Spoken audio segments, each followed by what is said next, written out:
بسم اللہ الرحمن الرحیم۔ السلام علیکم۔ APS north Malir cantt Karachi سے میں ہوں فرحانہ یاسمین۔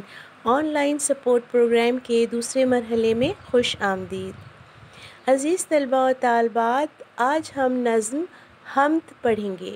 یہ نظم ہم راؤنڈ 1 میں بھی پڑھ چکے ہیں۔ اس نظم کو ہم اعادے کے طور پر پڑھیں گے۔ نظم کے ہر شعر کی میں وضاحت دوں گی تاکہ نظم آپ کو سمجھ آ سکے۔ نظم حمد کے شاعر کا نام اسماعیل میرٹھی ہے۔ نظم شروع کرنے سے پہلے ہم اس نظم میں استعمال کیے گئے نئے الفاظ کے معنی دیکھ لیتے ہیں۔ پہلا لفظ ہے فرش خاکی یعنی زمین۔ دوسرا لفظ ہے لاجوردی یعنی نیلے رنگ کے پتھر جیسا۔ تیسرا لفظ ہے خلط یعنی عمدہ لباس۔ چوتھا لفظ ہے آب رواں یعنی بہتا ہوا پانی۔ پانچواں لفظ ہے رائیگاں یعنی بیکار۔ چھٹا لفظ ہے تسبیح خواں یعنی تعریف کرنے والی۔ اب ہم نظم کی طرف چلتے ہیں۔ پہلا شعر ہے تعریف اس خدا کی جس نے جہاں بنایا، کیسی زمیں بنائی، کیا آسماں بنایا۔ اس شعر میں شاعر اسماعیل میرٹھی اللہ تعالیٰ کی تعریف بیان کرتے ہوئے کہہ رہے ہیں کہ اللہ تعالیٰ نے یہ جہاں یعنی یہ دنیا کتنی خوبصورت بنائی ہے، زمین اور آسمان بہت خوبصورت بنائے ہیں۔ شعر نمبر 2۔ پیروں تلے بچھایا کیا خوب فرش خاکی، اور سر پہ لاجوردی ایک سائباں بنایا۔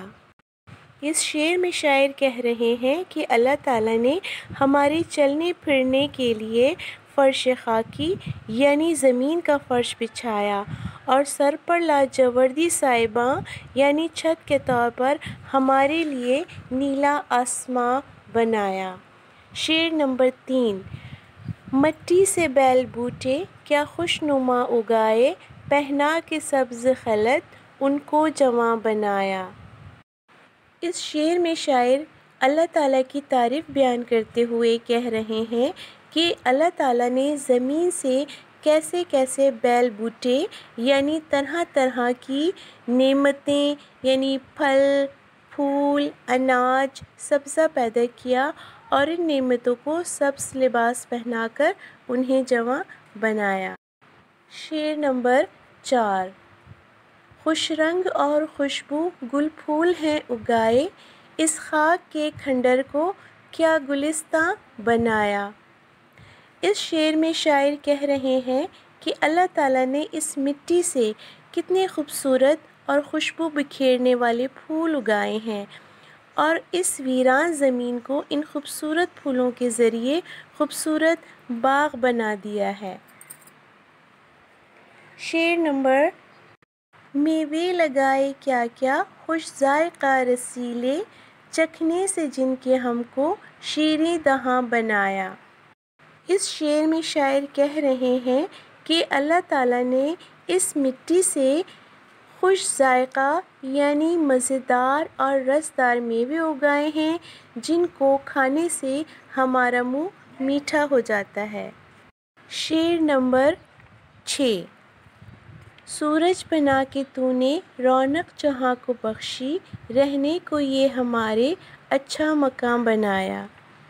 اس شعر میں شاعر کہہ رہے ہیں کہ اللہ تعالیٰ نے سورج بنا کر پوری دنیا کو رونق بخشی۔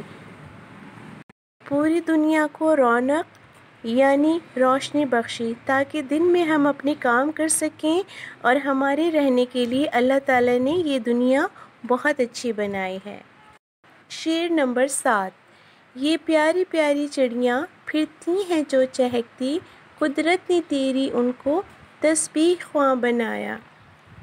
اس شعر میں شاعر کہہ رہے ہیں کہ اللہ تعالیٰ نے بہت سے پرندے پیدا کیے جن میں پیاری پیاری چڑیاں بھی ہیں جو چہکتی ہیں یعنی بولتی ہیں۔ ان چڑیوں کا بولنا یا چہکنا دراصل اللہ تعالیٰ کی تعریف بیان کرنا ہے۔ یہ چڑیاں اللہ تعالیٰ کی تعریف بیان کرنے والی ہیں۔ شعر نمبر 8۔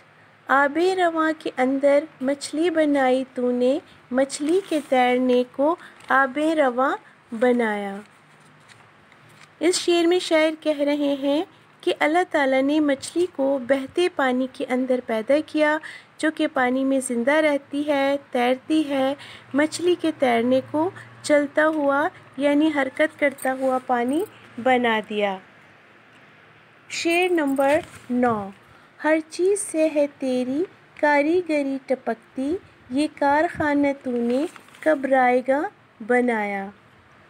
اس شعر میں شاعر اللہ تعالیٰ کی تعریف بیان کرتے ہوئے کہہ رہے ہیں کہ ہر چیز میں اللہ تعالیٰ کی کاریگری یعنی ہنرمندی نظر آتی ہے، اور اس کے کارخانہ یعنی اس دنیا میں اللہ نے کوئی چیز بیکار نہیں بنائی ہے۔ عزیز طلباء و طالبات، نظم کی وضاحت کے بعد آپ کی تحریری کام کی طرف آتے ہیں۔ سوال نمبر 1 کے جوابات ایک دفعہ دہرائیں۔ دہرانے کے بعد ان سوالات کے جوابات زبانی تحریر کریں۔ سوال نمبر 4 میں نئے جملے دوبارہ تحریر کیجیے۔ اسی طرح سوال نمبر 3، 5، 6، 7 کے جوابات ایک دفعہ دہرا کر والدین کی مدد کے بغیر تحریر کریں۔ درسی کتاب صفحہ نمبر 26 پر دی گئی اسم کی اقسام کو دہرائیں اور اسم معرفہ اور اسم نکرہ کی 4 نئی مثالیں تحریر کریں۔